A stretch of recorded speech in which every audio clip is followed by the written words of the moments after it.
Optimal minimal.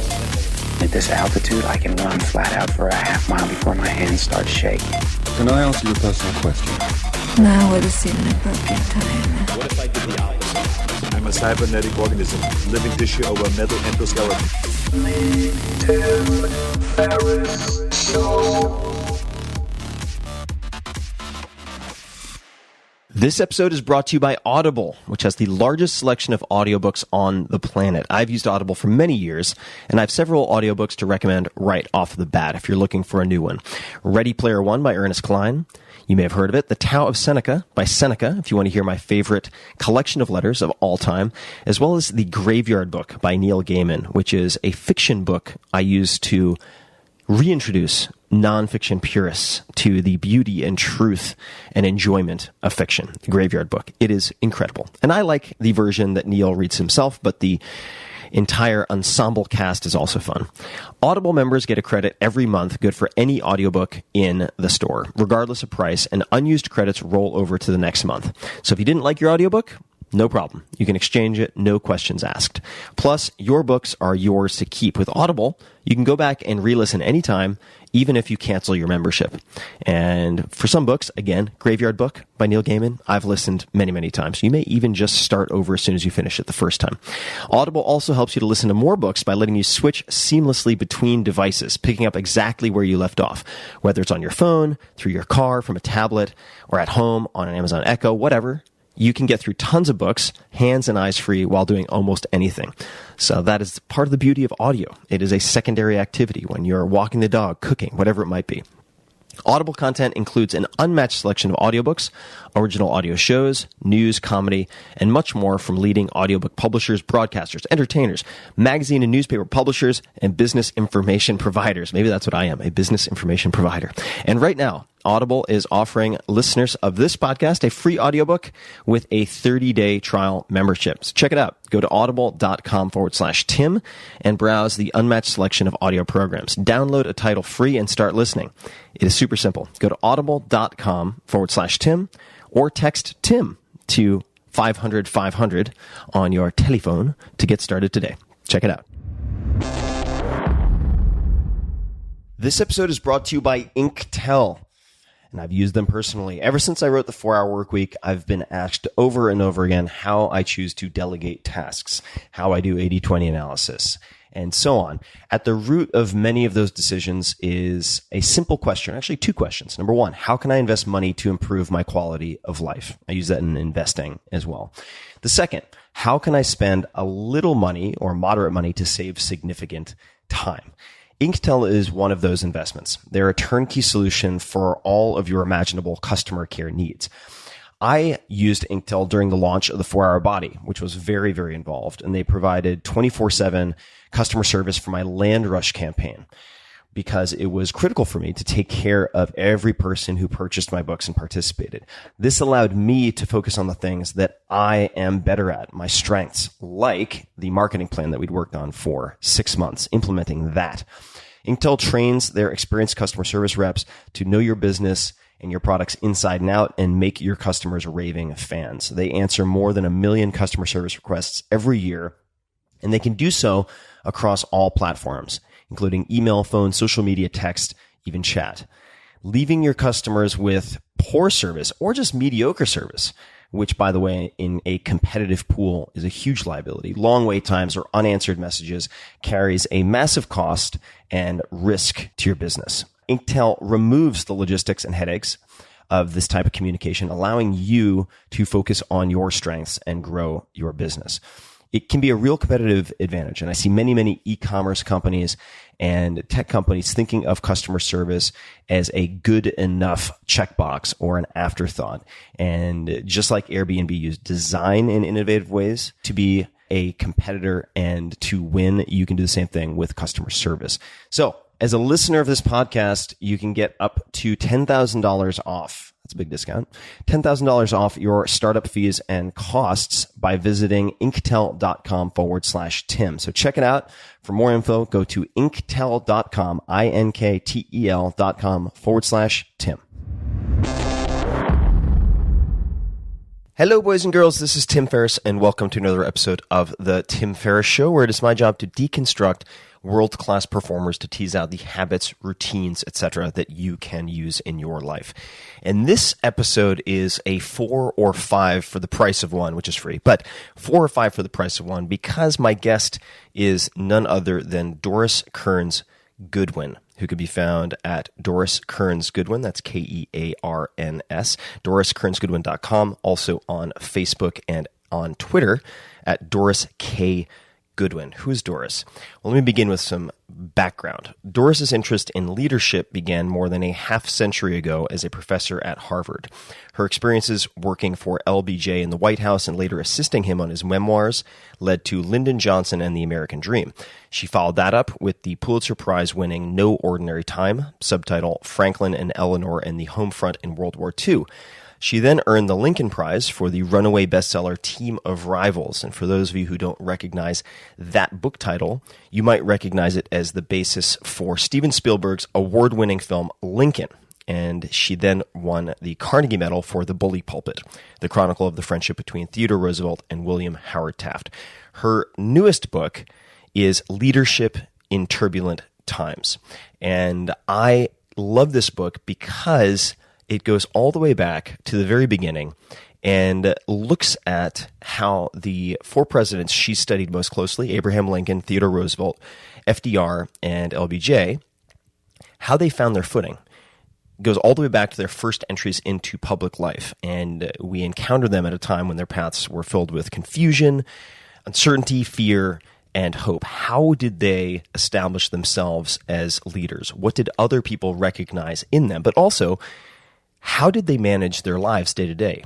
How did they get to sleep? Were there any tricks that they used, any social conventions or rituals that they used to maintain composure in the hardest of times? We dig into all of that, and as such, we get all sorts of tidbits and life lessons from not just Doris. We do talk about her life as well, but these presidents she has studied so in depth. And with that, I had a blast with this episode, and let's just get right to it. Without further ado, please enjoy this wide-ranging conversation with Doris Kearns Goodwin.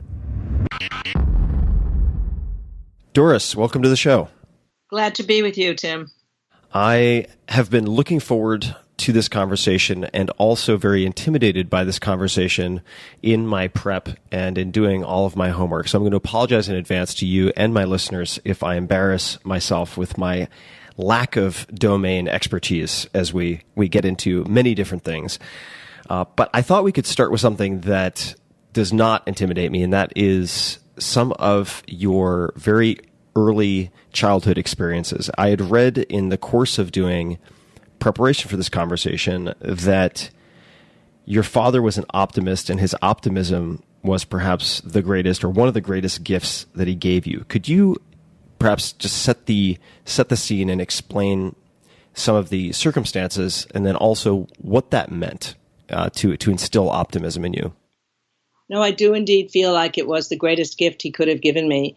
He had a very difficult life, which I learned about, of course, when I was a little girl, but never having met his parents or grandparents. Grandparents had come over from Ireland, and then my father was orphaned when he was 10 years old. His little brother was hit by a trolley car when my father was 10. The little boy was 6. His mother was pregnant. He had a 2-year-old sister, and the little boy died finally from the trolley accident. His mother had a child, died, another child, and his sister and he were then put out to other people. After his mother died in childbirth, his father committed suicide. Oh. I only learned this all later. So here's this man, Michael Francis Aloysius Kearns, 10 years old, goes to work very early, eventually becomes a bank examiner in New York State, was great with numbers, something that he did not give me as a gift. But most importantly, he somehow, if you saw that man, you would never know that sadness that he had in his childhood. He had a twinkle in his eye. He loved life. He gave me that optimistic spirit, telling me if you like people, people will like you in turn. And it's been the way my life has been led since then. And it's hard to imagine what better gift. There's confidence that I think you get from your family, and I think I got that too.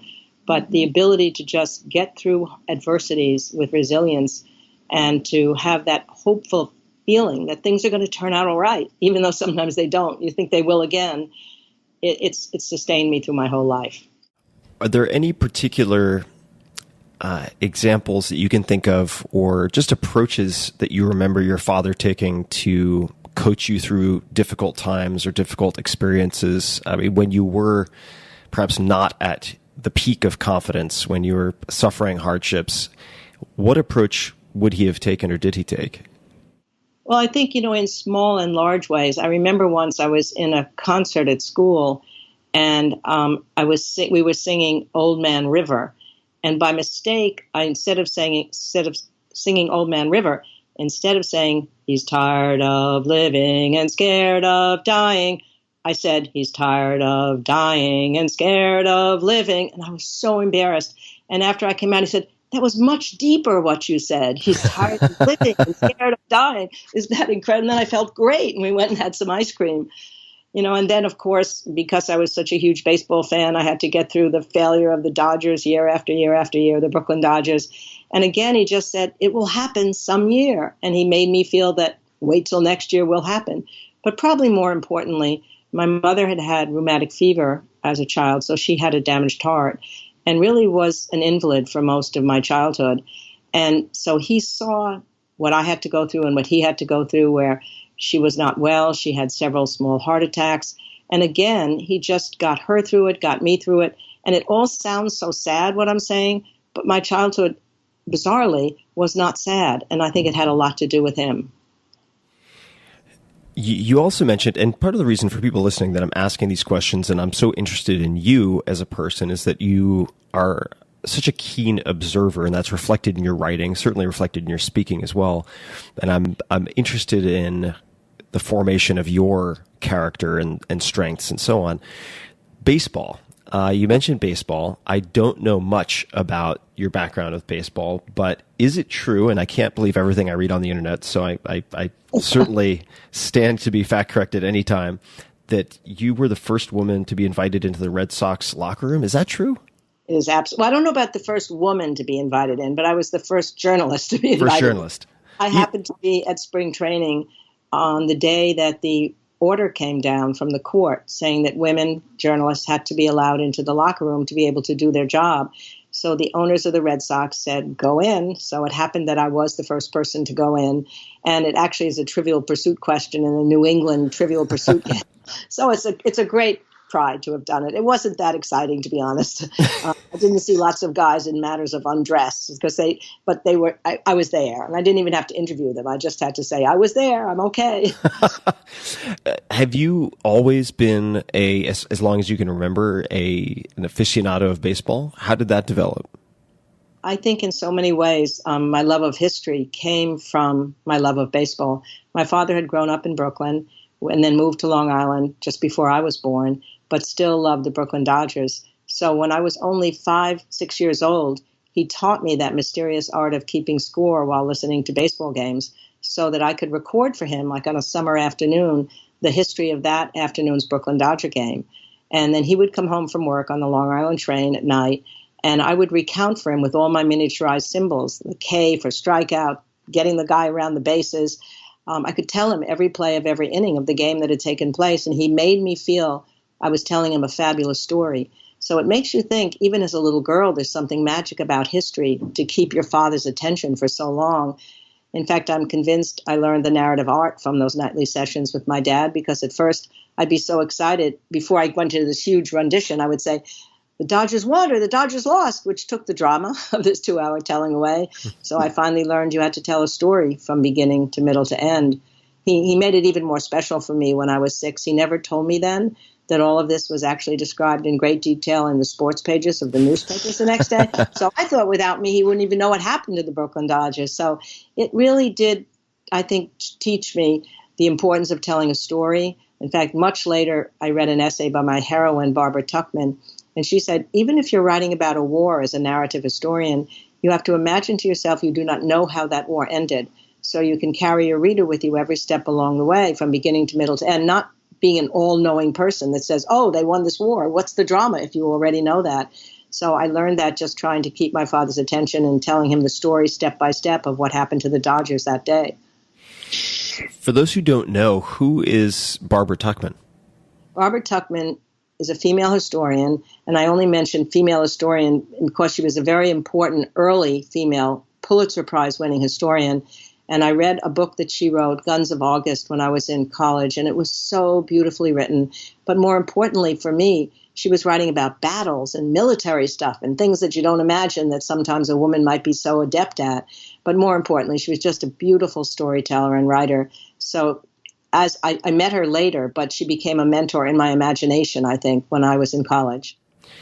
Now, the point at which history enters the scene, as such, labeled as such, even if baseball and your experiences with your father perhaps introduced you to crafting this narrative arc, did that start in high school? I had read, I don't know if that's true or not, but I had read that you had a fantastic history teacher in high school who I think won an award for best history teacher in New York State or something along those lines. Was that a very influential period for you when you were specifically in that class, or did history somehow enter the picture prior to that? Well, I think beyond baseball, the other experience that led me to love stories from the past is because my mother had had rheumatic fever and had this damaged heart. I loved to listen to her tell stories. I kept saying to her, Mom, tell me stories about you when you were a young girl like me. I somehow thought if I could keep her mind talking about days when she was young before her illness set in, that her mind would control her body and this premature aging process we were witnessing would be stopped in its tracks. So I was constantly saying, Mom, tell me a story about you when you were my age, not realizing how peculiar that was until my own three sons never once said to me, Mom, tell us a story about you when you were our age. But I think it instilled in me the idea that stories from the past can bring people who are different alive when they were younger. And then, of course, when I ended up studying dead presidents, trying to bring them to life. So these two roots, I think, of my father's love of baseball and my wish that my mother could be younger and I could imagine her running up the steps two at a time, led to my interest in the past. But then I think when I got to high school, a wonderful high school in Long Island, Southside Senior High School, this teacher, Miss Austin, who was the head of the social studies department, she made you feel when she was telling, I remember, about FDR's death, as if she were experiencing it. You know, her eyes filled up.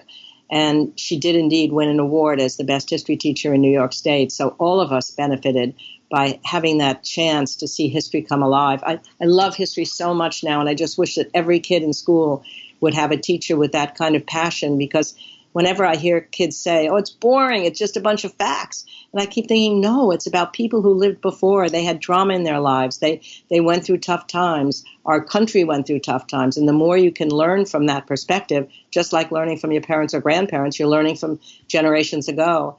And if I could just have a Miss Austin in every school in America, that would be my dream. When did you decide that you wanted to explore biography as I suppose you're one of your many explorations of literature and as a writer? When did that first come onto your radar, or did you first think of it? No, I think where biography came from was Lyndon Johnson. When I was in graduate school and in college, I was really interested in the Supreme Court and thought I might actually go to law school rather than graduate school. But I did end up going to graduate school, and I had a great teacher at Harvard Graduate School who taught the history of the Supreme Court. So my PhD thesis was on Supreme Court. So I might have been studying these guys in their robes rather than my dead presidents, were it not for the fact that I got a White House fellowship and a wonderful program that still exists today, which takes people from 23 to 48 or 50 perhaps, and brings them to Washington for a year, hoping that you'll get a sense of the government and then go back to your private life, you know, having been enriched by that experience. And I was at the young end. I was only 24 when I was chosen, and ended up in a peculiar way working for Lyndon Johnson and then helping him on his memoirs the last years of his life, and then writing my first book on Lyndon Johnson. So that's what set me into presidential history. That's what set me into biography, that random experience. I mean, chance plays a role in so much of our lives, I think. In the course of prepping for this, read that you had some doubts about whether you would remain in the White House, and I'm paraphrasing here, I'm pulling from memory, which isn't always my strong suit, because you had written an anti-war piece, and that, I guess at the time, the president decided to keep you around, and that if he couldn't convert you, nobody could. And I'm just wondering, A, if you could flesh that out a little bit, and B, why he would make that type of decision. Yes, what happened is when we were chosen as White House Fellows, there was a big dance at the White House. And he did dance with me that night. Not that peculiar. There were only 3 women out of the 16 White House Fellows. But as he twirled me around the floor, he whispered that he wanted me to be assigned directly to him. But it was not to be that simple. For in the months prior to my selection as a White House Fellow, like many young people, I was active in the anti-Vietnam War movement, and had written an article with a friend of mine that we had sent to the New Republic weeks before and had not heard anything back on the need for a third-party candidate to challenge Lyndon Johnson. So it came out with the title, 2 days after the dance in the White House, How to Remove Lyndon Johnson from Power. Oh my God, I was certain that he would kick me out of the program, or even worse, he might destroy the entire program. But instead, surprisingly, he said, bring her down here for a year. And if I can't win her over, no one can. So I was not assigned directly to him in the White House, though. I think I was too incendiary for that. So I was assigned to the Labor Department under Willard Wirtz, who was a wonderful mentor. And then Johnson withdrew from the race in March of 1968. And right after he withdrew from the race, he called me to the White House. And he said, well, you said I should be removed from office. I've now removed myself. Now you have to work for me the rest of the time. And so I did. I went to the White House, and then, as I say, he asked me when the White House Fellowship and the year working for him came to an end to help accompany him part-time to his ranch to help him on his memoirs. He wanted me to come full-time, but I knew enough about Lyndon Johnson then that if you were completely in his sway, it was really hard to keep your own sense of balance. So I asked him if I could just go part-time and go back to Harvard to start teaching, which is what I wanted to do. And at first he said, no, all or nothing, all or nothing. So then the last day when he was in the White House and he was going to leave the next day, he called me back and just said, okay, it's all right, come part-time. And then he just got to me. He said, it's not so easy when you're not in power in the same way to get what you want. I won't forget that you're doing this, but just don't let those Harvards poison your feeling about me. So that was the extraordinary experience. I stayed at the ranch much of the time I was there, got to know Lady Bird, got to know him very well, and felt a great deal of empathy for him, even though he never changed my mind about the war. I did see extraordinary success that he had had in the Great Society and in civil rights, and I saw him struggle with how he would be remembered in those last days and last years of his life. So it was a very emotional experience, led to my first book, Lyndon Johnson, and then from there, I became a presidential historian somehow. It wasn't that I set out to become one. What an incredible opportunity. I wonder, and I'll just ask you, if just in an alternate universe, I were able to ask him directly why he asked you to help him, what do you think he would say? I mean, he could have reached out to any number of people. What did he see in you? Or how would he answer that question, do you think? Well, he had a number of other people that were working on the memoirs with him. But I think to some extent, because I was young and he knew that the audience he wanted to reach were those young people, because he felt that they hadn't understood him, even though he liked to believe he had done so much for them, which he had, except for this huge thing, the Vietnam War. I was a woman, so maybe it was easier to be able to talk to me as a woman. And he knew that I loved listening to stories, and he was a great storyteller. I mean, fabulous, colorful, anecdotal stories. There was a problem with these stories. I later discovered that half of them weren't true, but I loved listening nonetheless. So I think part of my attraction for him was that I loved listening to his tall tales. There was also a moment when I worried that part of the reason he had me there was because I was a young woman. But everything was perfect. I kept talking to him about steady boyfriends, even when I had no boyfriends at all. Until one day he decided to have a discussion, he said, about our relationship, which sounded ominous when he took me nearby to the lake, conveniently called Lake Lyndon Baines Johnson. There's wine and cheese and a red check tablecloth, all the romantic trappings. And he starts out, Doris, more than any other woman I have ever known, and my heart sank. And then he said, you remind me of my mother. It was pretty impressive, given what was going on in my mind. But nonetheless, I was there. We used to walk on the ranch. I talk about this actually in the epilogue of my new book, because I tried to bring all four of my guys, Lincoln, Teddy, Franklin, and LBJ, to the whole question of how they wanted to be remembered over time. So I describe a lot of the scenes of walking with him every day where his mind was just going back over the happier parts of his life, and also the sadness of knowing that the sadness of knowing that the Vietnam War had cut his legacy in two, but hoping that what he did on civil rights would receive some sort of bounty in the time to come. And it certainly did, and it has. But he died before knowing that for sure. When you mentioned earlier, and I'm paraphrasing here, but referring to your decision or your priority of working with him part-time, you said something along the lines of, when you're fully in his sway, it was hard to maintain balance, so I decided or asked for part-time. What does that mean? If you could elaborate on that. I think what it means is that he was so powerful that you had a feeling sometimes that you couldn't get away from him. He wanted me to be there every moment. I mean, even when he took a nap, he would want me to be sitting in a chair right outside the closet, just in case something happened to him, or just not wanting to be alone. And this was a man who needed company. And, I felt in some ways like at 24 years old, am I going to be able to, to say, no, I want to go to the movies tonight, or I just need some time, or I want to read, even though it was an extraordinary thing to be in his presence. I remember one time in particular, you just sparked this memory, which I haven't thought about, when he would have visitors to the ranch. He would take them in his car and show them the jumping antelope, the blue bonnets, he'd narrate the whole beauty of the ranch to them.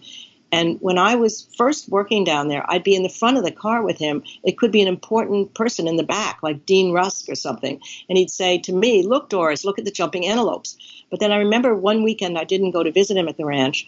And I think he was mad that I hadn't gone because I'd stayed at Harvard. So the next time I was down, I was in the back of the car. And he's saying to whoever's in the front of the car, look at the jumping antelopes. I felt like I was in Siberia. Then I thought, what is the matter with me? I don't even want to be in this car. I've seen these jumping antelopes 1,000 times. That was one of the times I think I knew that a small thing could be transferred into an arc of power.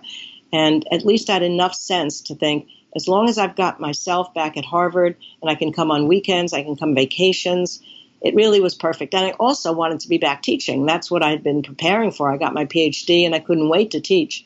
So it was a balance, I think, between the two, but it worked out really well. Why couldn't you wait to teach? I think I always talked ever since I was a little person, telling stories.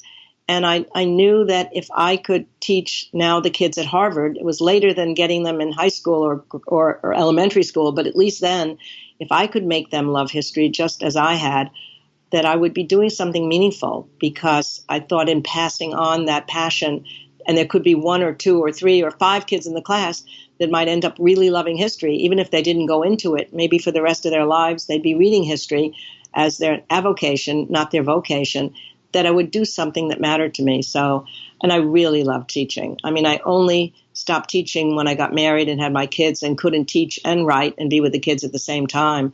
And it was scary. I mean, to think of myself as suddenly becoming a writer when I was much more sure of my ability to teach. So I left Harvard. I had 2 kids immediately after I was married. My husband had already had a son from his first marriage. His first wife had died. So all of a sudden I have 3 boys. And I was finding myself hardly able to get through the day, much less get anything done. So I had to make a choice. Will I continue teaching, or will I try and be a writer? And so I had luckily by that time finished the first book on Lyndon Johnson and was going to be working on my next book and had a contract. But even then, it took me 10 years to finish the next book. And I remember being at a cocktail party in Cambridge at one point where somebody said, whatever happened to Doris Kearns anyway? Did she die? I wanted to hit the person and say, I have 3 boys. That's what's happened to me. But I was able to balance, I think, being a writer better with having the kids than I could have if I were teaching and writing and having the kids. But every now and then when I lecture, and it's a 45-minute lecture or a 50-minute lecture, I think, yes, this is what it used to be like. 45 minutes is it's a nice self-encapsulated beginning, middle, and end compared to perhaps 10 years. Were there times when you didn't see the light at the end of the tunnel or weren't sure if you were going to finish? And did you have any moments of self-doubt over that 10-year span? I mean, that's a long period of time. No, in fact, each of my books have taken such a long period of time that there are certainly moments where you just think, what am I doing? I mean, the book about Franklin and Eleanor and World War II took longer to write than it took the war to be fought, which is really embarrassing. And the book on Teddy and Taft took 7 years. And the book on Lincoln took nearly 10 years. The reason it's not as scary as it might sound is that I always sort of have an outline of knowing what I want to do before I start. It's sort of the lay person's. I don't know that much about the person, so I want to know, what do people want to know about them? I'm not that much of an expert on the person when I start. And then I start building the book, usually chronologically, if not from their childhood, wherever I'm starting. So chapters get done. So it's not like I spend 5 years researching and then start writing. Again, Barbara Tuchman, my heroine, said, you've got to start writing as soon as you can, because otherwise you'll really feel this mass of material is unable to be worked on. So, yes, sure, there were times. But on the other hand, it meant that I could have my own hours. My husband was a writer, and we both wrote at home. I didn't have to travel anywhere to go and do what I was doing. I didn't have faculty meetings at night. I could be with the kids. I could go to the Little League games. And I really appreciated that I was now in a profession that allowed me to balance as much as I could, even if it meant I wouldn't produce 40 books. I sometimes think, what if I, had been a man living in another time and I wasn't involved with the kids? I mean, it's a sad thing to think about. Maybe I would have produced more books, but I would never trade it. Oh, I think you're doing spectacularly. I have, as I was mentioning earlier, such an incredible level of respect for the work you've done. It's very intimidating on some level. It's just fat. I'm not sure it's intimidating, but it's fat. Yeah, I know. It's. Somebody was teasing me who read the Bully Pulpit which was a very long book, actually, 900 pages, that she was reading it at night in bed and she fell asleep and it broke her nose. Luckily, my new book is shorter than any of those. So nobody's nose is going to be broken. Well, let's talk about some of your guys. And perhaps we're going to bounce around quite a bit and we can take this in just about any direction. But I'd love to perhaps start with a question about Lincoln. And I've read that you've said what's perhaps most striking about Lincoln was his emotional intelligence and temperament. Can you explain what you mean by that? Absolutely. I mean, I think when we look at the quality of empathy, which I think is a critical quality for any leader, I think for some people it's inborn, others can develop it over time. But for Lincoln, even as a child, when his friends would be putting hot coals on turtles to watch them wriggle, he would stop them and say, this isn't right. We can't do this. Or there are times when he found somebody drunk in a pit hole and everybody was walking by the person, and he ended up going back and picking that person up and carrying him to a home. And you can see that in him as a child. But it's more than that. I felt living in his presence that I could become a better person. I don't always think that. I have great respect for the people that I've written about, but there was something about Lincoln's, and even forgetting how it made him a great leader, which it did, he just refused to let resentments fester. He refused to let himself get jealous of people. I mean, it wasn't that he didn't have the normal human emotions of jealousy or envy or anger, but he said, if you allow those to fester, they'll poison you. So there would be times when, I might be jealous of something or envious of something. And I just remember, I'd say, Lincoln would tell me, this isn't doing you any good. You have to stop. I mean, there's this extraordinary story of Stanton, who becomes his war secretary. And they had met when they were in the law practice together in the 1850s. Stanton lived in Cincinnati. Lincoln, of course, is in Springfield, Illinois. But Stanton had a very national reputation and had a big case to be tried in Chicago. So they thought they needed someone of counsel in Illinois. His partner came and looked at Lincoln, thought he'd be fine. Lincoln was so excited at the thought of working with this extraordinary lawyer, Stanton. But at the last minute, the case got transferred from Illinois to Cincinnati. So they didn't need Lincoln anymore, but they forgot to tell him. So he kept working on his brief. He went to Cincinnati all on his own. He met up with Stanton and Stanton's partner on the street corner. And he said in his typically gregarious way, "Let's go up to the courthouse together in a gang." Stanton took one look at Lincoln. He had a huge stain on his shirt. His hair was disheveled. His arm sleeves were too short for his long arms and legs. And he turned to his partner, and the partner said this later, and said, "We have to lose this long-armed ape. He will hurt his face." It's awful, right? And Lincoln was humiliated, and they didn't open the brief he had painstakingly prepared. But the amazing thing is he stayed and watched the entire trial for a week because he could see that there was some brilliance in Stanton, and he wanted to learn from him.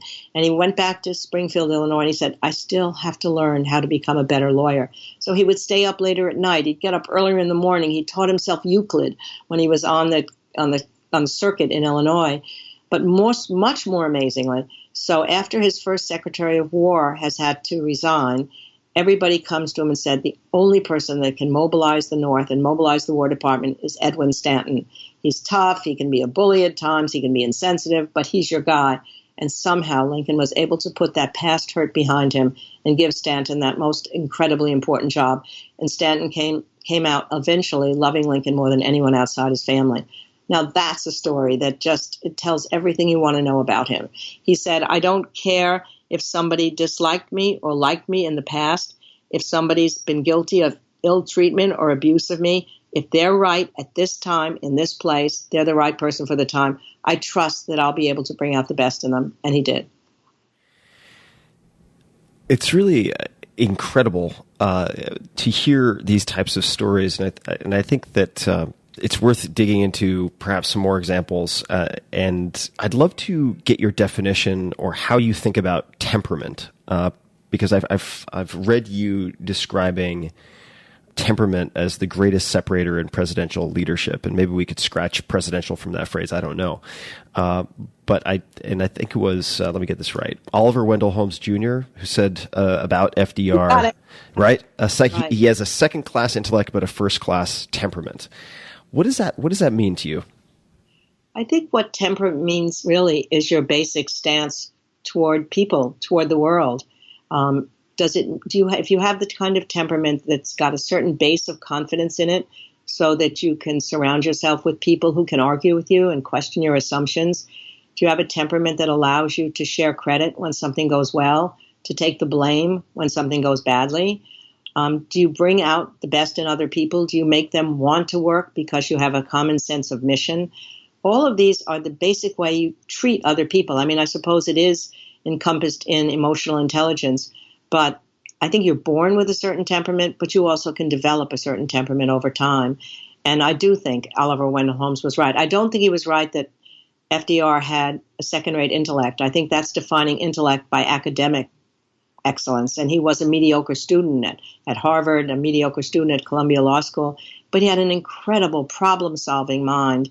And he had the ability to bring people around him, experts in all the academic fields, and he'd start out these evenings, these brain trust evenings, where they just relax and tell funny stories and have a couple drinks.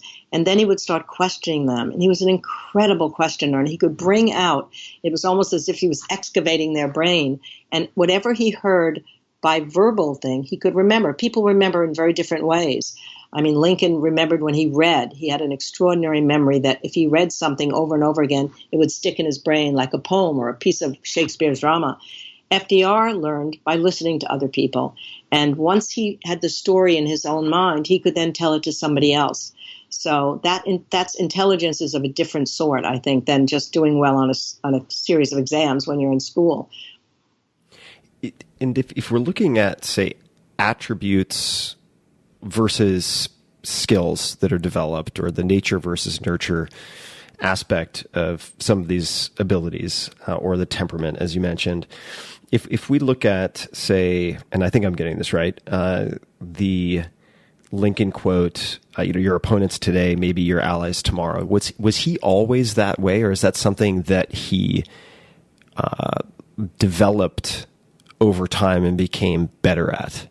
No, I think he did develop it over time. In fact, I think most of these, there are attributes that may be inborn that are perhaps like intelligence or maybe even people skills. Empathy, as I say, may be inborn, but the ability to communicate in some ways, but you can develop all of these as time goes on. And I think that's the important thing for leaders to understand. But in his case, I think when he was younger, he had an extraordinary sense of humor, and he could really take down an opponent by making fun of him. And he did that on a couple of occasions. There was one time when the audience loved what he was doing and making fun of the opponent, and then he saw the opponent leaving the audience and with tears in his eyes. And he just said to himself, this isn't worth it. This is not the way you do it. So he learned from the experience of feeling guilt at taking down an opponent that way, that if it were possible to bring him on your side eventually, I mean, obviously when he's in the middle of the war, the Confederates are his opponents. But even there, when you look at that second inaugural, what is he doing in that second inaugural, weeks before he dies, but saying both sides read the same Bible, both prayed to the same God, neither's prayers were fully answered, where he's acknowledging that the North had had problems with slavery just as the South had, and then with malice toward none and charity for all, let us bind up the nation's wounds. That's the words that say it. But what really says it was that night when he's elected president in 1860, he knows he's had much less experience than any of his three rivals. They were more celebrated, more educated. They'd been governors, they'd been senators, Seward, Chase, and Bates. And he realizes, I need their help. The country is in peril. These are the strongest and most able men in the country. I need them by my side. He brings them into the top three positions in his cabinet. Some of his friends say, why are you doing this? You're going to look like a figurehead, having these strong people around you. And he said, I need them, and I'll be fine. And at the beginning, some of them thought they were more important than he was. Seward, in particular, his Secretary of State, thought he was running the show and that Lincoln would be like a figurehead. But then at a certain point, Lincoln saw what Seward was doing. He knew he needed him, but he put him in his place. He said, I am the president, and I will do this. And they, too, became great friends. And Seward ended up, admiring him more than anybody else. So I think he had an internal confidence that he could bring these opponents into his midst. But it wasn't easy. It meant holding hands with a lot of them. It meant having to chew them out when they started bringing their anger toward each other out in public. And he had to keep going at it. It's much harder than if you have the same people around you who are all in the same direction. You may not have as many arguments and as many troubles, but he was able to contain those factions within his cabinet. And then he was containing it in the country at large because they each represented a certain segment of the population, whether it's radical, moderate, or conservative. So it's an extraordinary way to do it. But the interesting thing is, when I've talked to business leaders, a lot of them said they were able to maybe not in that extreme way, having those kind of rivals with you, but to understand the importance of bringing people near you who really can argue and question your assumptions. There's a moment, the same thing with FDR. He's in a room with a bunch of generals early, before the war had even started, the Second World War, and he's describing some pet project that he loved, and all of them are shaking their heads as if, well, that's wonderful. And he looks over at George Marshall, who eventually, of course, becomes the chief of staff, and he says, George, you're not shaking your head. What do you think? And he said, well, Mr. President, I don't agree with you at all. And the room came to a silence, and everybody laughed, and they thought, well, that's it for George Marshall. And then he appointed him not long after, bringing him up like 14 names on the list or more to be the head because he wanted that kind of person around him. So it's that strength, I think, that inner confidence that allows you to do that. That's a critical question in all leadership capacities.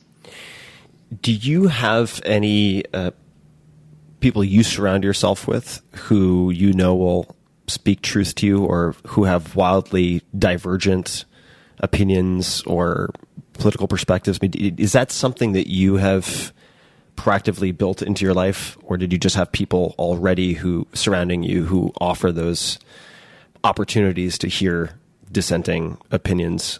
It's a really important question. I mean, I think in my work, so I've had a woman who's been my research assistant for the last 35 years, and she's still working for me. Beth, who's my manager, my best friend, my partner in a lot of things that we do together, lives in California, has worked with me for the last 18 years. And I trust her, I think, more than almost anybody to tell me when something I've done is not up to par, when something I've written is not as good as it should be, and when maybe I'm moving in some different direction. And then my husband and I have a best friend named Michael Rothschild, who is a writer and a sculptor and lives in Maine. And he has worked with both my husband and me, and we've worked with him on everything we write together, everything we do together. And he's absolutely honest about this sentence isn't any good, or this, you're not making this clear. So that's built in a certain sense.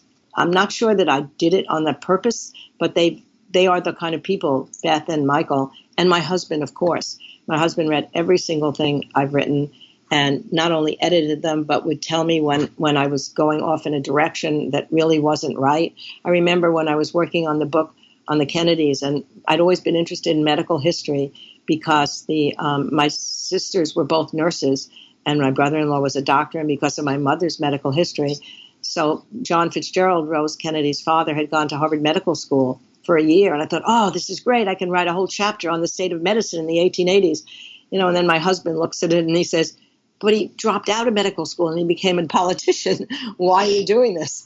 And, I hated to make that chapter go down to 2 pages, but he was just dead right.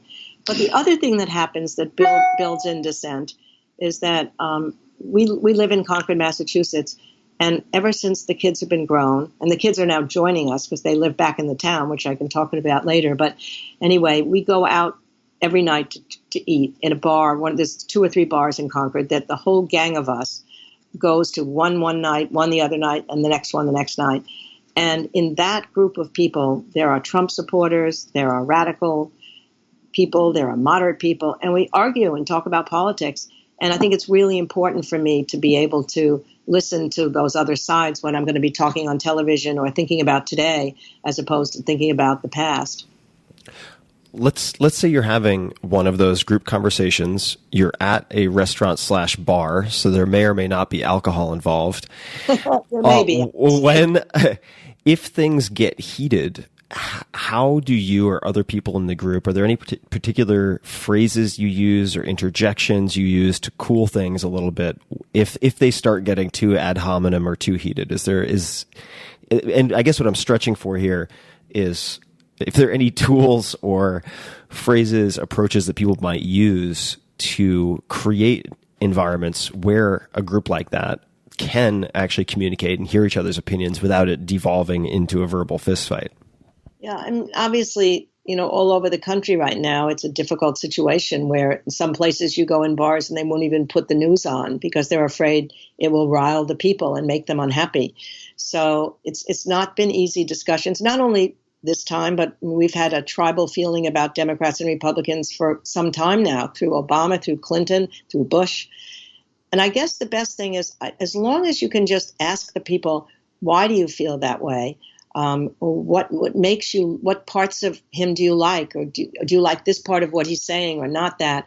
And you can sort of parse it out, or they can ask us, why did you like Hillary? Or why did you think she'd be okay? Even though they might have thought she was a terrible candidate. And as long as you can acknowledge, that yes, parts of her candidacy didn't work, but this is what I thought she was prepared for. Or on the other hand, they could say he touched a chord, Trump did, in people who felt they were being left out and people who felt that they weren't being listened to. And then sometimes it does. Sometimes if it gets too hard, then we just say, okay, let's have another drink and change the subject and talk about the Red Sox. And that's what does it. And there may be some Yankee fans in the group, but usually it's not. So not up here. So the Red Sox are a very calming device. Even though we get mad at them too, but not this summer. This summer they're doing great. So this is what we're discussing, this type of looking for a different adjective, but still civil is fine. Civil discussion, civil discourse about some of these potentially polarizing topics. I mean, that is a skill that can be developed. You have to practice, but it can be developed. And I'd love to look back at some of your guys and to look at perhaps some of the mistakes, failures, or roadblocks, which I know you discuss very, very directly in the new book, to maybe give an illustration of something they perhaps weren't very good at that then later became good at, just to show us, give us some historical examples of those early mistakes / weaknesses / roadblocks and how they dealt with them? Well, I mean, taking both Teddy Roosevelt and Franklin Roosevelt, for example, I mean, both of them had grown up in an extraordinary privileged background, and both had a certain kind of snobbishness, I think, about people who are not in their class. When Teddy Roosevelt went to Harvard, he looked up the names of potential friends to see if they were on the social register, so that he would know they'd be safe for him to be friendly with. But then, interestingly, he always was interested in the outdoors, in fact, in part because he was suffering from terrible asthma as a child. So he had to build the body that would allow him to become a man and to live on. So in the summers, he would go to Maine with these guides, and they were kind of backwoodsman guys.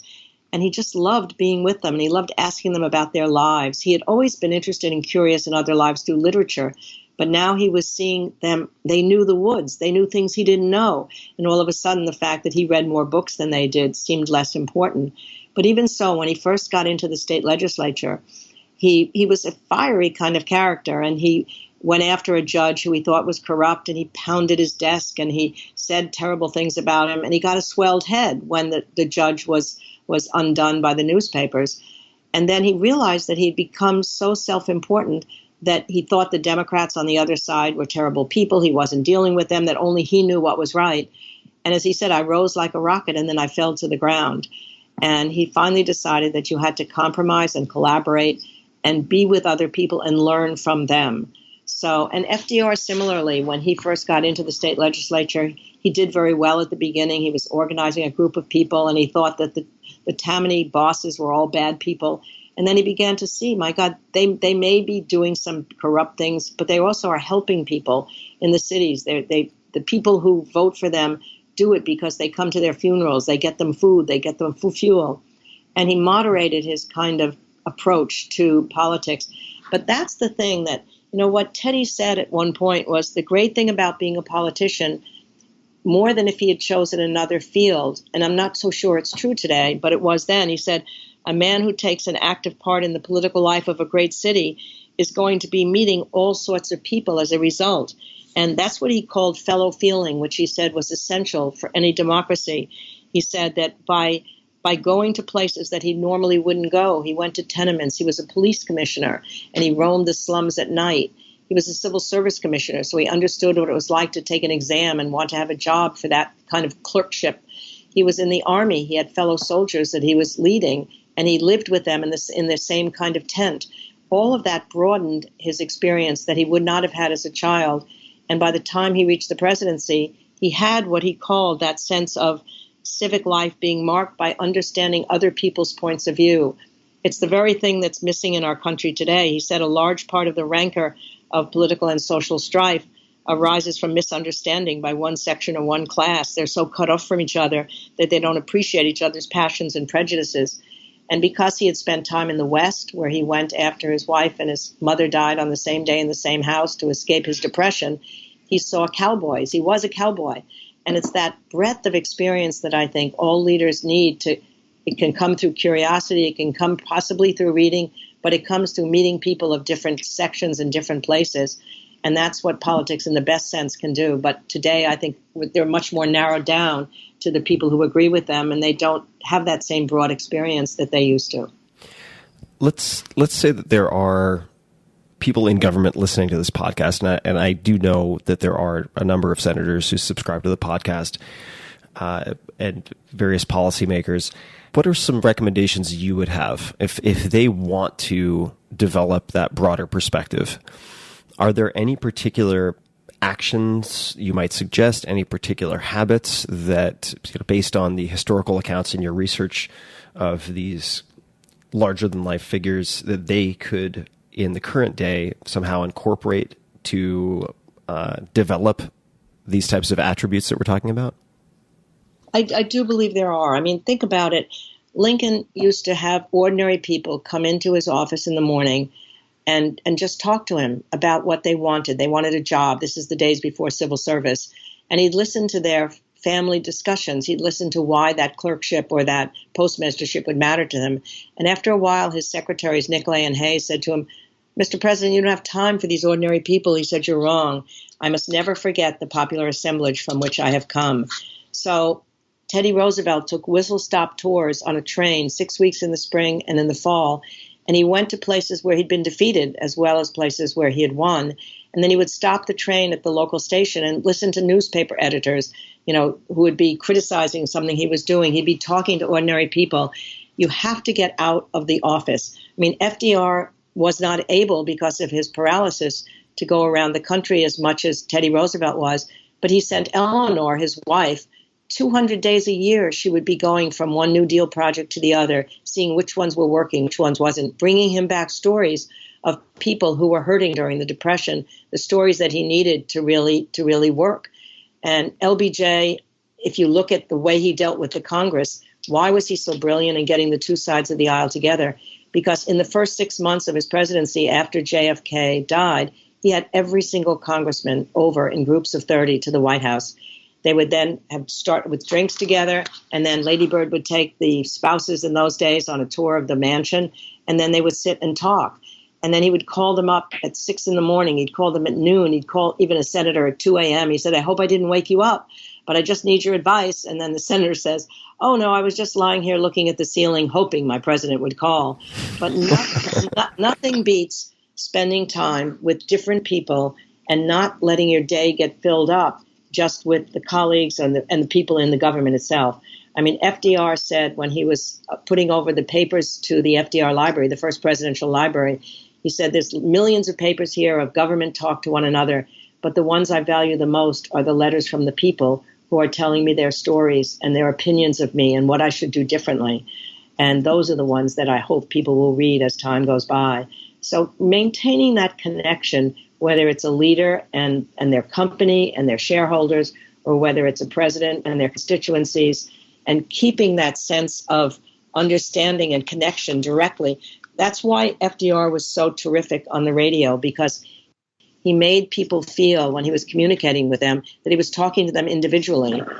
People would be sitting in their living room or in their kitchen looking at the radio, but they felt somehow he was just talking to them. There's a story about a construction worker going home one night, and his partner said, "Where are you going so early?" He said, "Well, my president, he's coming to speak to me in my living room tonight. It's only right I be there to greet him when he comes."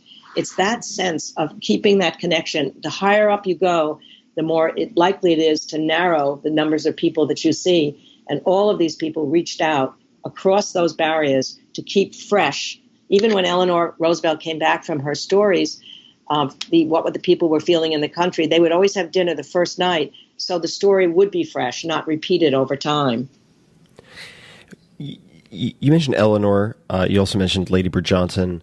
Are there any First Lady stories or attributes that you think don't get enough airtime, or that perhaps are lesser known that should be better known? Well, I think the important thing is that the importance of a first lady, and so far we have had just first ladies, no first men, the importance of a first lady to the president goes well beyond whether they contribute in the partnership way that Eleanor did. I mean, she was extraordinary. She's the first lady to ever have a radio program, the first lady to speak at a national convention, the first to hold weekly press conferences where she had a rule that only female reporters could come to her press conferences, so that all over the country, stuffy publishers had to hire their first female reporter to go to Eleanor's press conferences. But they all can't be as active in politics as Eleanor was. In fact, when Bess Truman came in, Eleanor said, "I'll introduce you to the ladies of the press." And Bess Truman said, "Why in the world would I want to do that? I'm not going to be talking to the ladies of the press." What you need to know is the same thing you need to know about any partnership, is what are they contributing to one another. Teddy Roosevelt's wife, Edith, had no interest in being a public figure. She said the only time a woman's name should be in the press is when she is born and when she dies. But she gave him the stability of a raucous family home. The kids were part of his life. He'd come home and play with the kids. He knew that they had a family that was strong and stable and could withstand any of the pressures of public life. So I think we need to look at the way in which the wives of first ladies have contributed to their husbands that may be very different from political. It could be a balance, as Lady Bird was an extraordinary balance to Lyndon Johnson. There were times, even when I was at the ranch, where I could see him get so angry about something, and controlling anger is such an important part of leadership. And somehow as he was yelling at somebody, she could just put her hand on his knee and say, now, Lyndon, you don't really mean that. You're going to feel bad about this later on. And somehow it just calmed him down. So I think sometimes it's somebody who's calm against the manic person. Sometimes it's somebody like Eleanor who could actually argue with him. I mean, he said she was like a welcome thorn in his side. She was the person who could tell him the truth whenever he needed to hear it. Are there any other presidents? There could be someone you have written about, could be someone else you've studied.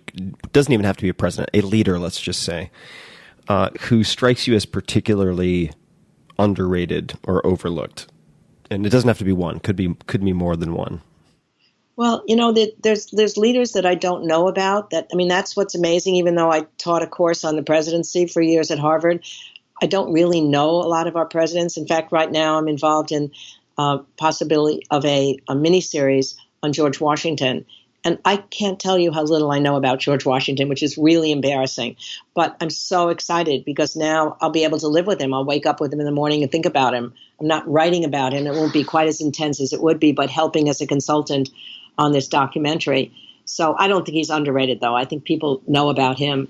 But I'm sure if I were to go into somebody like Cleveland, maybe, Grover Cleveland, if I went into James Polk, which everybody who knows him says, now he's a really interesting guy, you'd find more about it. That's the thing.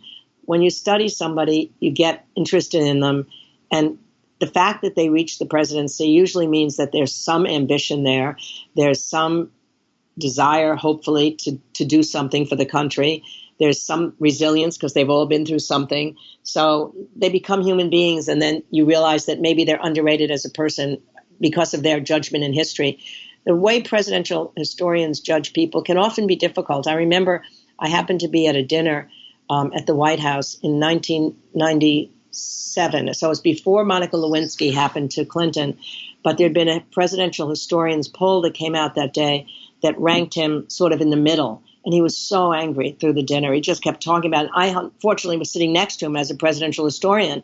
So I was trying to make him feel better. That very day, the owners of the Brooklyn Dodgers, now the Los Angeles Dodgers, had announced that they were selling the team. And there was some thought that maybe they'd come back to Brooklyn. So I said to President Clinton, I'd make you a corrupt bargain. If you bring the Dodgers back to Brooklyn, I will put you up a notch on the next presidential poll. He didn't even really laugh. I didn't think he thought it was funny, but I thought it was funny.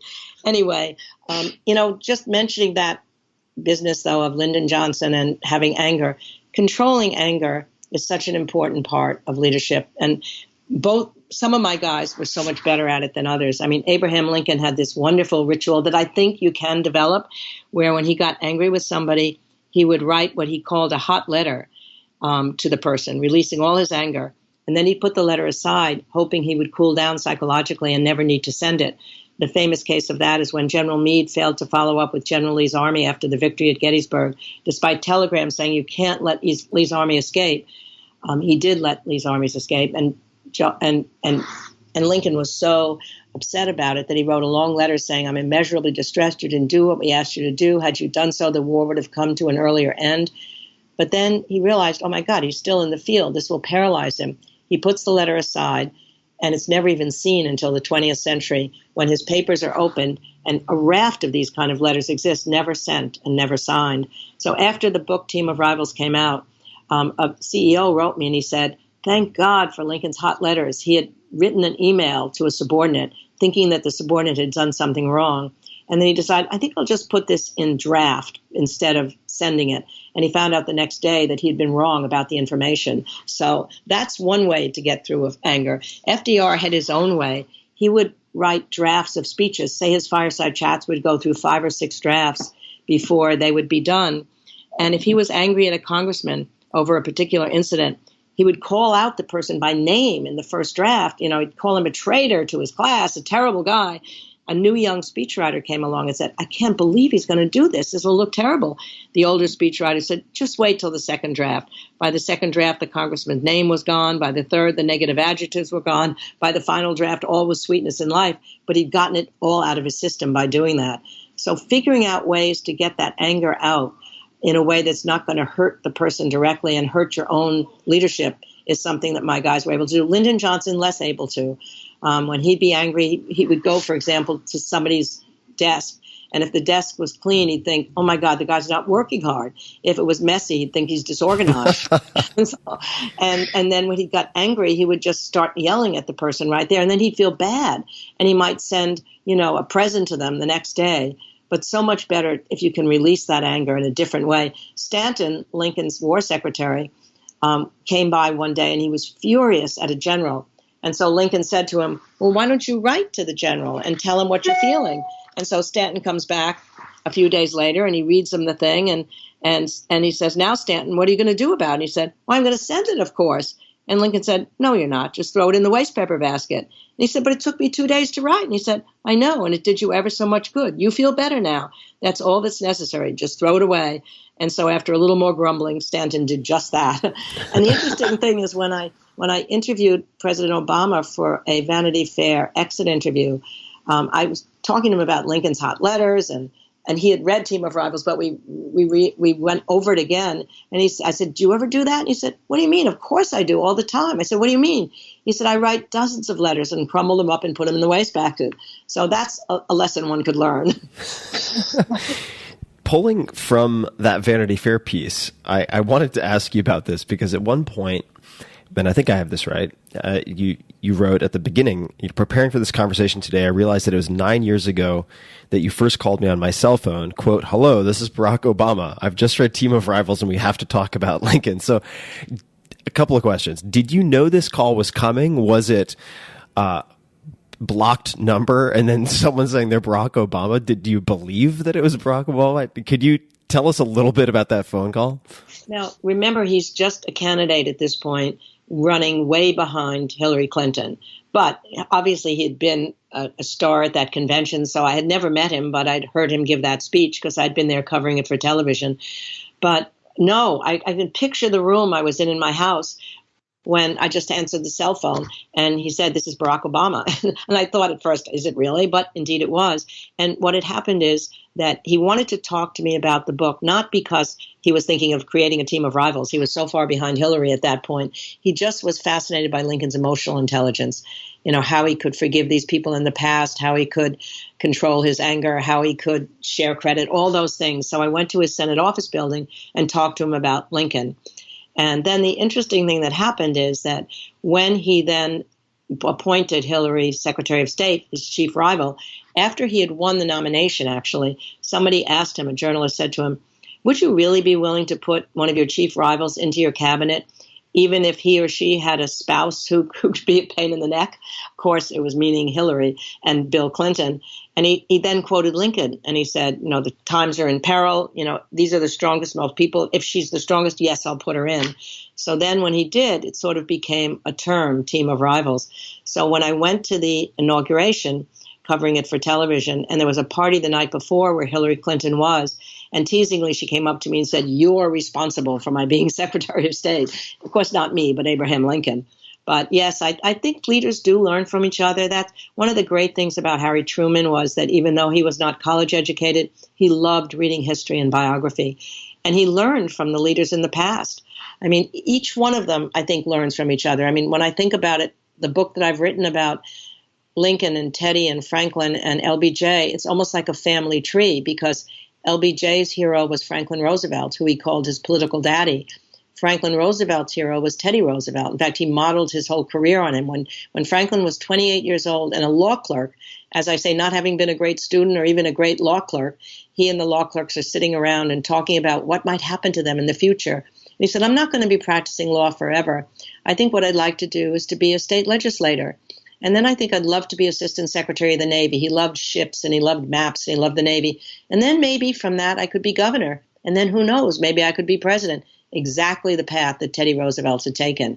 And Teddy was his hero. They were distantly related. But of course, Eleanor Roosevelt was Teddy Roosevelt's younger brother's daughter. And her father had died of alcoholism young. So Teddy became a really important uncle to her.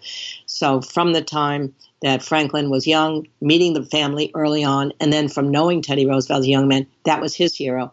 Teddy Roosevelt's hero was Abraham Lincoln. And he used to he read one summer when he was in the middle of this terrible crisis of the coal strike, he read the volumes, 8 volumes by Nicolay and Hay on Lincoln. And it just helped him, he said, to learn that Lincoln had been through rough times before, that Lincoln had had to face radicals on the one side, conservatives on the other, and figure out a moderate point of view.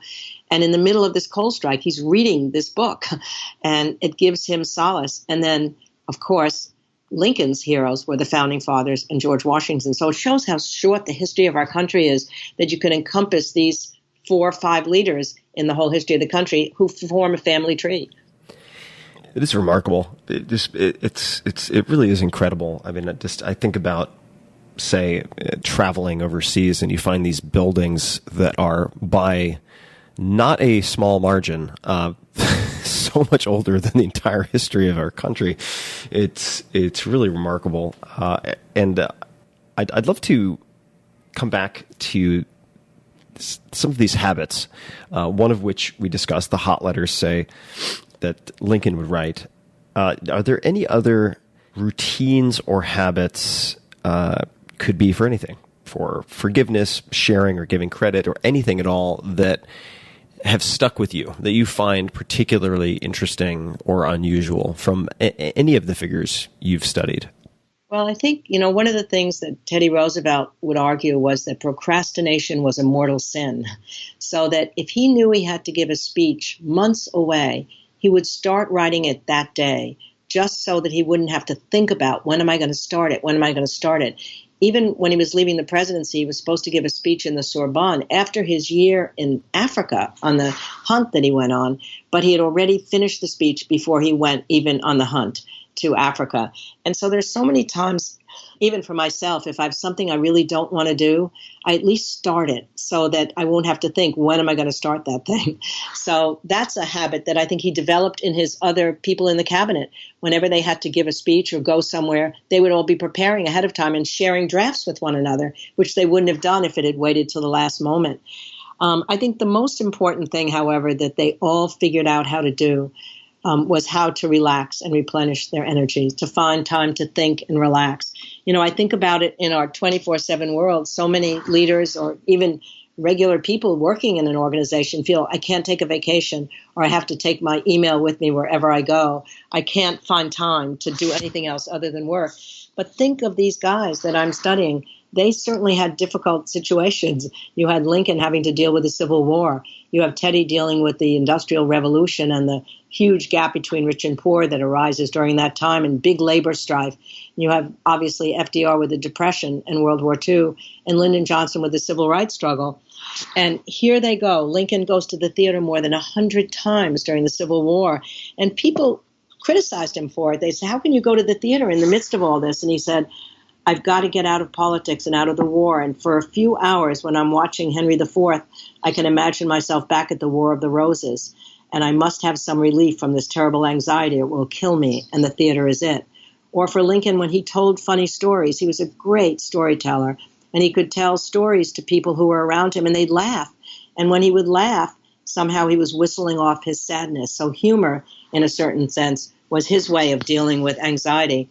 Teddy Roosevelt, every afternoon, found time, 2 hours every afternoon, for either a raucous tennis match or a strenuous hike in the wooded cliffs of Rock Creek Park, or being thrown around by 2 Japanese wrestlers, or a boxing match. He loved playing this game, single stock. He would often injure himself in these various games he played. And then there was one time when he was in the middle of the coal strike where he was deprived of these zany exertions because he had an infected leg.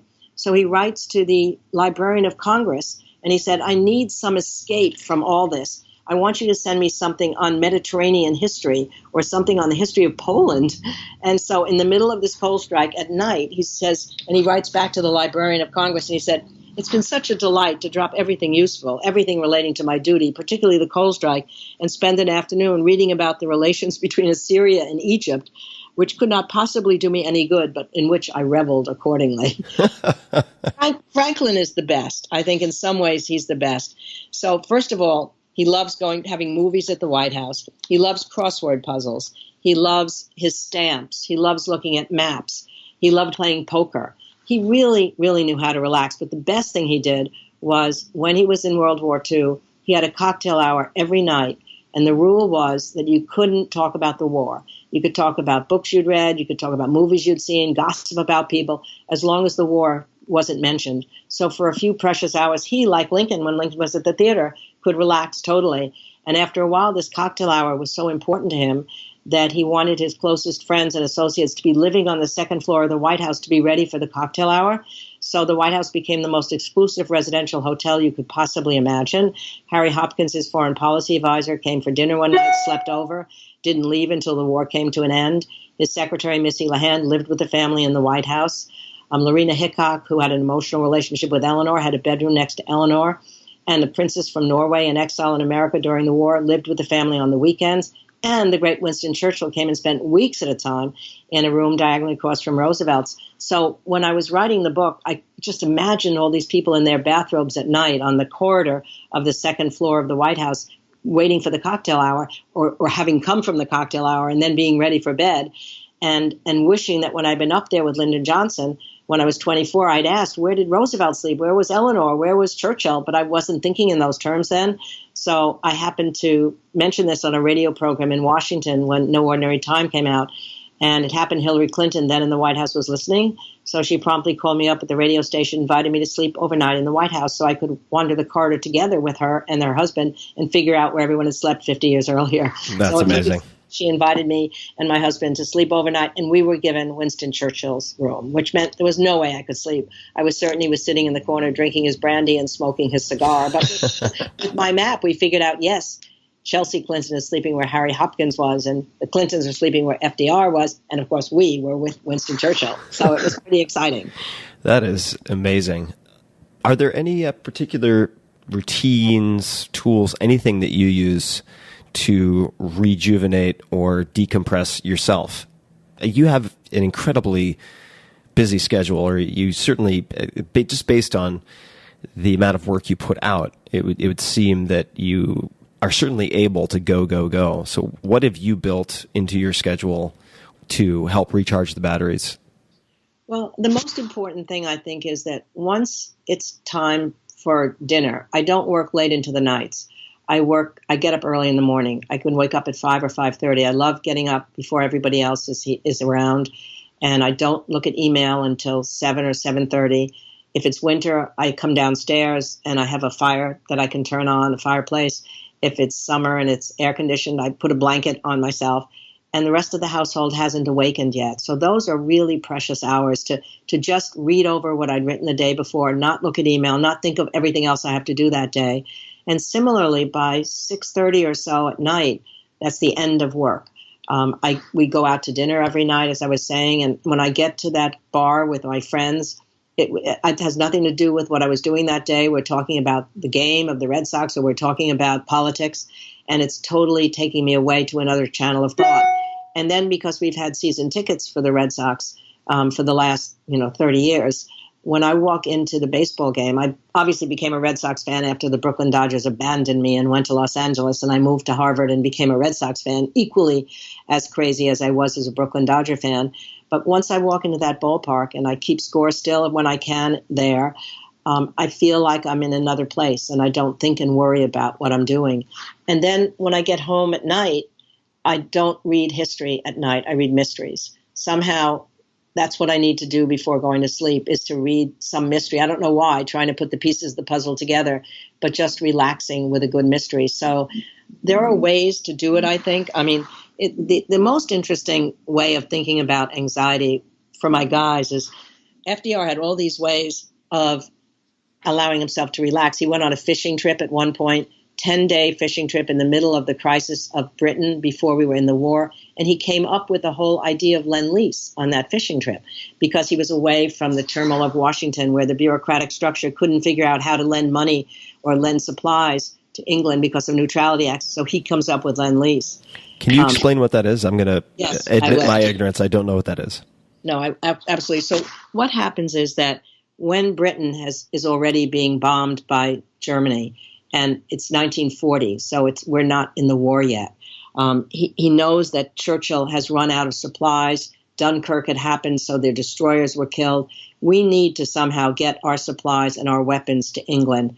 But England has no money to buy them anymore. and neutrality acts say we can't just give them to them. So he comes up with the idea that we will lend you our weapons, and then after the war is over, you will get them back to us, as if a neighbor's house is on fire, and you're going to lend them your hose to save that neighbor's house, but also save your house too.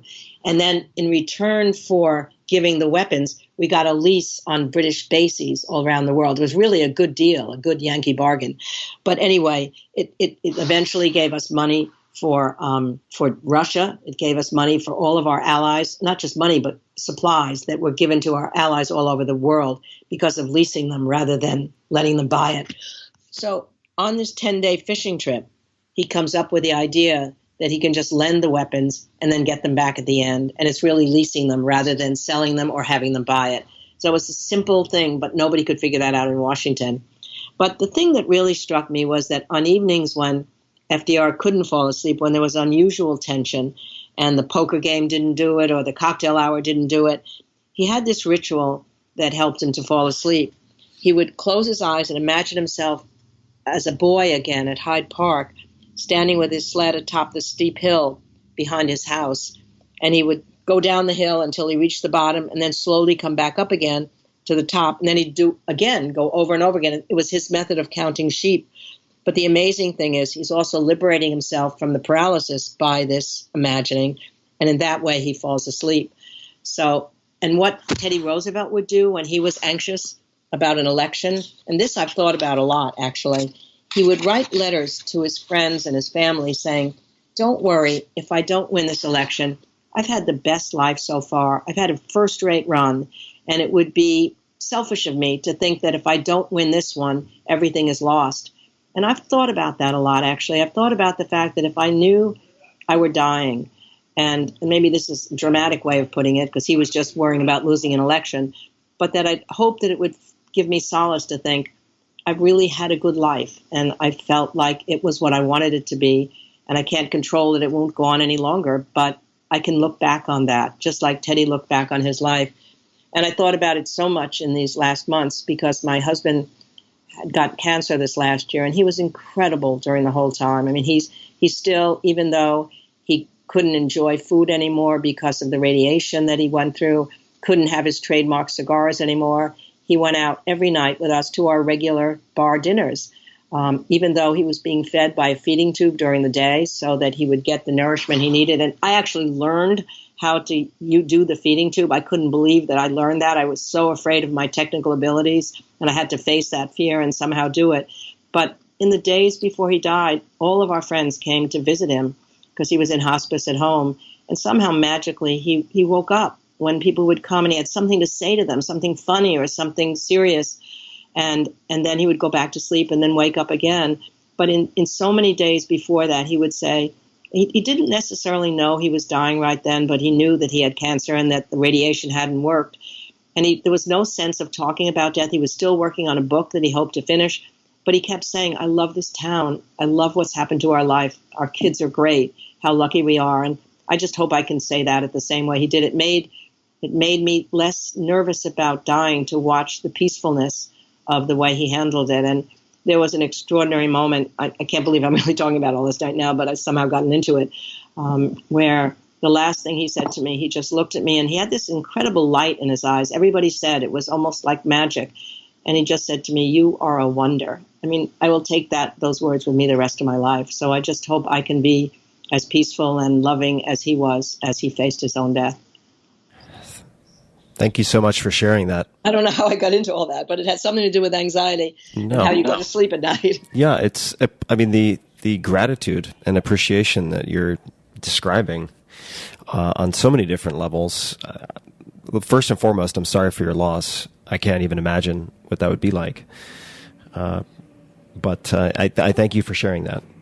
No, you're welcome. He was great. 42 years of marriage and an extraordinary life that he had. I mean, he was involved in so many things that people knew when the obituaries came out, the breadth of it. People had known part of it. I mean, we knew he wrote for Lyndon Johnson, the great We Shall Overcome speech. He wrote Bobby Kennedy's South Africa speech, The Ripples of Hope. He worked with JFK when he was only in his 20s and worked on some of his famous South American speeches, Al Gore's concession speech. But more important than any of that, he was just involved in policy and in the Great Society and civil rights.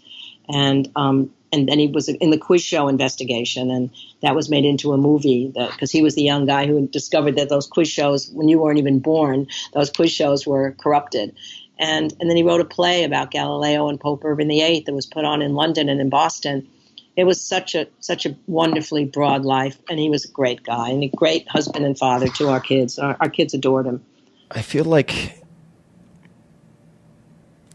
I'm unsure of where to go next with this. That was such a beautiful story, and you're a gifted storyteller, and it seems to go back a long way. You've honed that certainly over time, and you have some of the most incredible, speaking of storytelling, some of the most incredible book blurbs and quotes from admirers of your work for this new book, Leadership in Turbulent Times. You have Warren Buffett. You have an incredible collection of fans who have provided you with words for this book. Why did you write this book? I mean, you have such a keen sense of the finite amount of time that we're all given on this planet, given your study of history, certainly mortality, your firsthand exposure to it. Why put the time and energy into writing this book? Well, in some ways, I mean, I started it 5 years ago, so the times were not as turbulent as they are now, but there was a sense that Washington was broken even then, and that we weren't kind of leadership on the two sides of the aisle that could get anything done. And having lived through the 60s, having been there when the Civil Rights Bill passed and the Voting Rights Bill passed and aid to education and Medicare, it was such a thrilling time to be young, to see our country moving together in those directions. I'd written about these four guys before, but I hadn't really looked at them as leaders and what it was that made them able to not just bring two sides of the aisle together, but lead the country through such difficult times. And I realized that each of the times in which they led were far worse than the time we're living in now.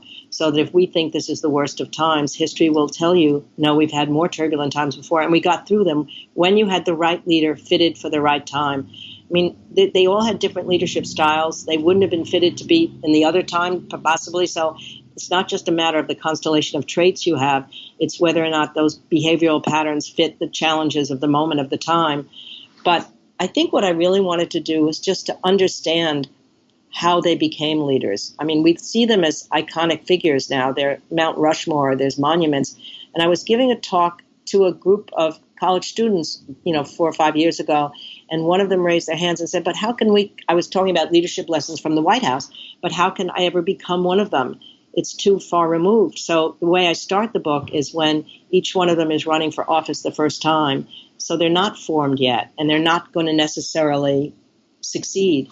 Lincoln, in fact, loses his first election when he's 23 years old, but incredibly, he says, if I lose, I've been already too familiar with disappointment to be very chagrined, but I do promise I'll come back 5 or 6 times and try again until it's too humiliating, and then I'll give up. That's incredible, that kind of resilience.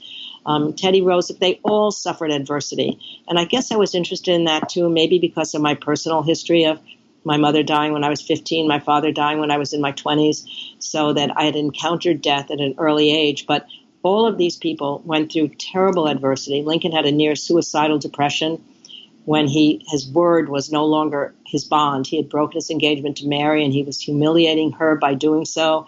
He had failed in bringing infrastructure projects to Illinois, which he had promised to do. And he really was almost ready, he said, to die. But when he was told by his best friend, you have to rally or you will die, they'd taken all knives and scissors and razors from his room, he said, I would just as soon die now, but I've not yet accomplished anything to make any human being remember that I have lived.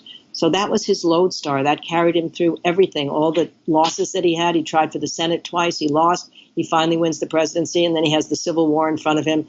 So resilience and coming through adversity was a key that I wanted to understand, and it happened to all of them. Teddy Roosevelt lost his wife and his mother on the same day in the same house in New York.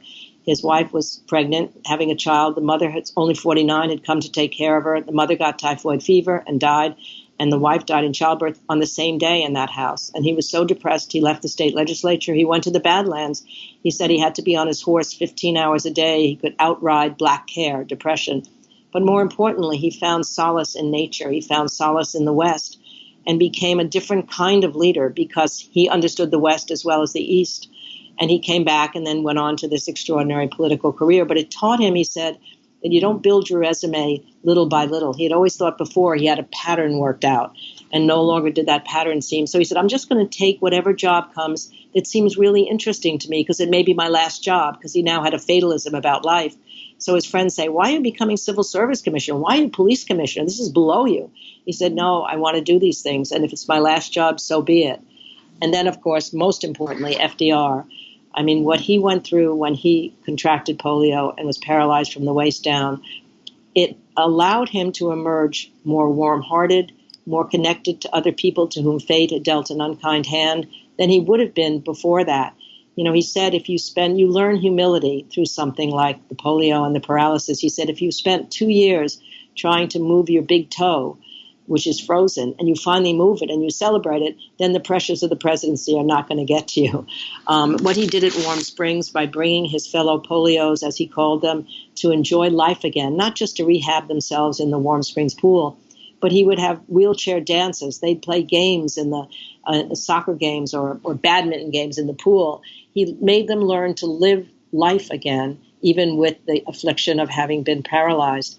And he emerged a different person. I mean, it's extraordinary what he did. I just, on a human level, I found these stories so important to understand, much less because it made them great leaders. I mean, when he first made an appearance after his polio, 2 years afterwards, he hadn't been in public life. He was asked to give a nominating speech for Al Smith for president in 1924 at the Democratic Convention. And he was very worried about how he could get from the seat with his braces locked in place. He could appear to be walking if he held on to the arm of somebody, his son, strong arm, get to the podium. But he practiced and practiced that distance in his own library time after time. And he was sweating, and he got up to the podium, and he made it. And he would practice even when he couldn't walk at all. He would practice crawling up the stairs, one stair at a time. And each stair, when he got higher, they'd have a celebration. When you go through that adversity, you're a different person at the other end. And Lyndon Johnson, what happened to him was that he had a loss in a Senate race in 1941, and for him, it was as big an adversity as these other things were because it meant the end, he thought, of his political upward climb. And sometimes people don't get through adversity in a positive way. They can go backward. And he then just accumulated wealth and power and was not as interested as he had once been in making lives better for other people. Then he had a near-fatal heart attack in 1955, and as you often read about with other people, it changed his attitude toward his life. And he decided, I need something more than power. I need to make that power put to a purpose. And when he did finally get into the presidency through the death of JFK, and he decided that the first thing he would go for would be the Civil Rights Act and segregation in the South. Everybody said, it's too risky. You can't do that. You'll never get through the filibuster, and your presidency will be a failure, and you're not going to be able to win the next election. And he said, well, every now and then, if you're playing poker, you got to throw in all your chips. So he had learned that through adversity. So I think what I wanted to do was, even though I knew them as family men, I knew their colleagues, I'd studied the Times, I'd studied the substance of their leadership, I wanted to understand how they became leaders, how they got through adversity, how they developed, how they learned from their mistakes. And then finally, the last part of the book are case studies, their pivotal moments in their histories, which are Lincoln's Emancipation Proclamation, which is actually coming out in a Harvard Business Review in days, actually. The Emancipation Proclamation as an example of transformative leadership. And then with Teddy, it's crisis management leadership of the coal strike. And with FDR, it's turnaround leadership with the 100 Days. And with its surprisingly visionary leadership for LBJ on civil rights, though obviously there's a coda about the war in Vietnam where his leadership utterly failed, and it was an epic failure of leadership. But even when I was in graduate school, we used to talk about big things like ambition. Where does ambition come from? Where do you get a sense of purpose? How do you have meaning in your life? These are the things you'd stay up with late at night to talk about. And I realized that that was what I wanted to come back to. Probably, this is in some ways a culmination of 50 years of studying presidents. but it's at a different level. It's a more personal, emotional level about my guys, as I call them. And it's really stretched me in a way, because it meant drama and history and literature, and not just biography, but other things to try and understand psychology, to understand how they led and how they became leaders. Doris, this is such a gift of a conversation. I've had so much fun, and I am completely certain that this book is going to be so incredibly compelling and valuable to readers, because, as you said, it's taking such a personal lens to the stories and lessons learned vis-a-vis these leaders, that it transcends politics and really touches upon so many layers of the human experience. I really appreciate you taking the time to chat with me today and to share all of this. I enjoyed it so much. Really, this is so weird to just be looking at this little picture of your face, and I feel like we're really talking to each other. It was terrific. I thank you so much. Oh, it's entirely my pleasure, and I really encourage everybody to take a look at your new book, Leadership, subtitle In Turbulent Times. Couldn't be more timely and timeless at the same time. And I will link to the book, of course, to other pieces of your writing in the show notes. Everything we've discussed for people listening will be in the show notes, so you can find links there at tim.blog/podcast. And Doris, I have to ask you one more question before we wrap up, which is, speaking myself as someone who occasionally has trouble sleeping, mysteries. Do you have any mysteries that you might recommend, or types of mysteries? Absolutely. In fact, I just go on reading one mystery writer, it's sort of a binge reading. So just recently it's been John Grisham. And the great thing was that I was already into John Grisham when a few months ago he came up to Boston with 4 of his friends from old Mississippi, including one who was 80 years old and had a bucket list of things he wanted to do and places he wanted to see. And they were all on a bus together, and then they would come to these various places. So they went to New York. Anyway, when they came to the Kennedy Library, part of the bucket list of the older guy was for me to talk to them for a couple hours. So Grisham was there. So it was so exciting. I mean, for me, just having come into reading all of his works, to be actually meeting him and hearing him talk about how he creates a story, and what sparks his desire to write about a particular law firm or a particular medical problem that happened. So, yeah, there's something about mysteries that just allow me to transport myself somewhere else. So I think Grisham's a great. I've read Bill Clinton's new book, and I'm reading Jake Tapper's book right now, Hellfire Club, which is really good also. So I have several of them, because when I'm on a trip, I have to take a paperback because my suitcase is too heavy. So if I'm reading a hardback, I have to have another one going at the same time. But I somehow get to sleep. Well, no one will ever accuse you of being an underachiever. You are so gifted at telling stories that are worth telling, and also doing it's such an incredible depth of research to piece it together in a narrative and a story arc that is easily digested. I really appreciate you doing the work that you do. And once again, thank you so much for the time today. I thank you for yours. Wow. And to everybody listening, like I said, links to everything are in the show notes, tim.blog/podcast. And until next time, thank you for listening. Hey guys, this is Tim again. Just a few more things before you take off. Number 1, this is 5 Bullet Friday. Do you want to get a short email from me? Would you enjoy getting a short email from me every Friday that provides a little morsel of fun before the weekend? And 5 Bullet Friday is a very short email where I share the coolest things I've found or that I've been pondering over the week. That could include favorite new albums that I've discovered. It could include gizmos and gadgets and all sorts of weird shit that I've somehow dug up in the world of the esoteric as I do. It could include favorite articles that I've read and that I've shared with my close friends, for instance. And it's very short. It's just a little tiny bite of goodness before you head off for the weekend. So if you want to receive that, check it out. Just go to 4hourworkweek.com. That's 4hourworkweek.com, all spelled out, and just drop in your email, and you will get the very next one. And if you sign up, I hope you enjoy it. This episode is brought to you by Inktel. And I've used them personally. Ever since I wrote The 4-Hour Workweek, I've been asked over and over again how I choose to delegate tasks, how I do 80-20 analysis, and so on. At the root of many of those decisions is a simple question, actually two questions. Number one, how can I invest money to improve my quality of life? I use that in investing as well. The second, how can I spend a little money or moderate money to save significant time?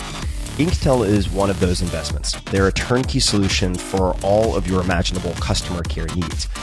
I used Inktel during the launch of the 4-Hour Body, which was very, very involved, and they provided 24/7 customer service for my Land Rush campaign because it was critical for me to take care of every person who purchased my books and participated.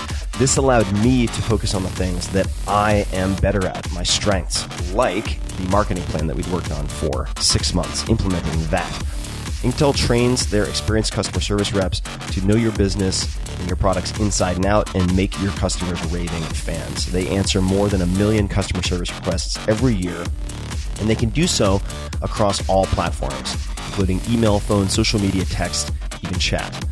Leaving your customers with poor service or just mediocre service, which, by the way, in a competitive pool is a huge liability. Long wait times or unanswered messages carries a massive cost and risk to your business. Inktel removes the logistics and headaches of this type of communication, allowing you to focus on your strengths and grow your business. It can be a real competitive advantage, and I see many, many e-commerce companies and tech companies thinking of customer service as a good enough checkbox or an afterthought. And just like Airbnb used design in innovative ways to be a competitor and to win, you can do the same thing with customer service. So, as a listener of this podcast, you can get up to $10,000 off. It's a big discount. $10,000 off your startup fees and costs by visiting inktel.com/Tim. So check it out. For more info, go to inktel.com, inktel.com/Tim. This episode is brought to you by Audible, which has the largest selection of audiobooks on the planet. I've used Audible for many years, and I have several audiobooks to recommend right off the bat if you're looking for a new one. Ready Player One by Ernest Cline. You may have heard of it. The Tao of Seneca by Seneca, if you want to hear my favorite collection of letters of all time, as well as The Graveyard Book by Neil Gaiman, which is a fiction book I use to reintroduce nonfiction purists to the beauty and truth and enjoyment of fiction. Graveyard Book. It is incredible. And I like the version that Neil reads himself, but the entire ensemble cast is also fun. Audible members get a credit every month, good for any audiobook in the store, regardless of price, and unused credits roll over to the next month. So if you didn't like your audiobook, no problem. You can exchange it, no questions asked. Plus, your books are yours to keep. With Audible, you can go back and re-listen anytime, even if you cancel your membership. And for some books, again, Graveyard Book by Neil Gaiman, I've listened many, many times. You may even just start over as soon as you finish it the first time. Audible also helps you to listen to more books by letting you switch seamlessly between devices, picking up exactly where you left off, whether it's on your phone, through your car, from a tablet, or at home on an Amazon Echo, whatever. You can get through tons of books, hands and eyes free, while doing almost anything. So that is part of the beauty of audio. It is a secondary activity when you're walking the dog, cooking, whatever it might be. Audible content includes an unmatched selection of audiobooks, original audio shows, news, comedy, and much more from leading audiobook publishers, broadcasters, entertainers, magazine and newspaper publishers, and business information providers. Maybe that's what I am, a business information provider. And right now, Audible is offering listeners of this podcast a free audiobook with a 30-day trial membership. So check it out. Go to audible.com/Tim and browse the unmatched selection of audio programs. Download a title free and start listening. It is super simple. Go to audible.com/Tim or text Tim to 500 500 on your telephone to get started today. Check it out.